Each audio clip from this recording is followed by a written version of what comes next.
Welcome to Tuesday's thought for the day, and a good opportunity to come together again this morning to reflect and to open ourselves to what God would be saying to each of us by his Spirit.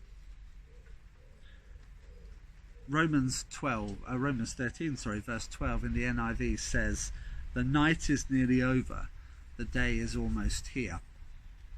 Well, this is the morning, and the night is a long way away, and the day has just begun. What was Paul talking about?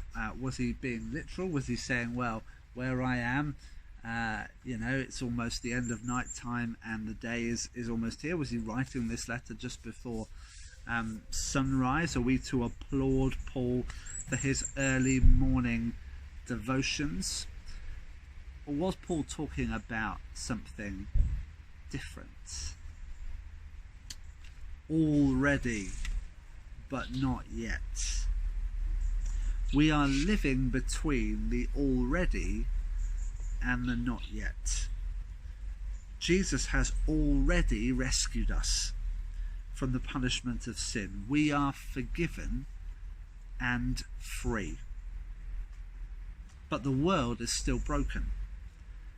We still sin. We still die. Things still aren't the way that they're meant to be.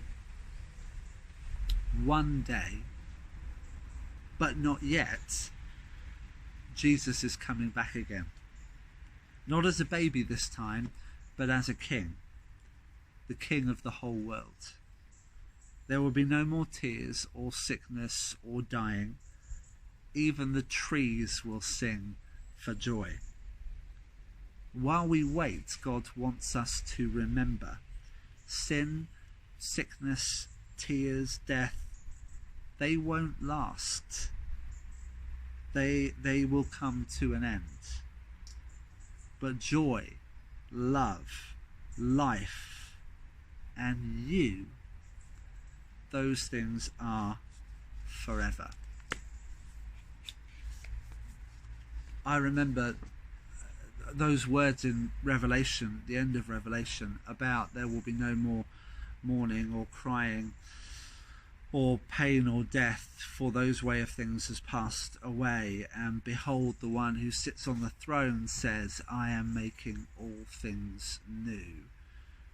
I remember those words well. I read those words at my sister's funeral, and when I sat next to her bed on the intensive care ward at Salisbury Hospital, and I held her hand knowing that she was going to die, I said to her, I will see you again, because I know that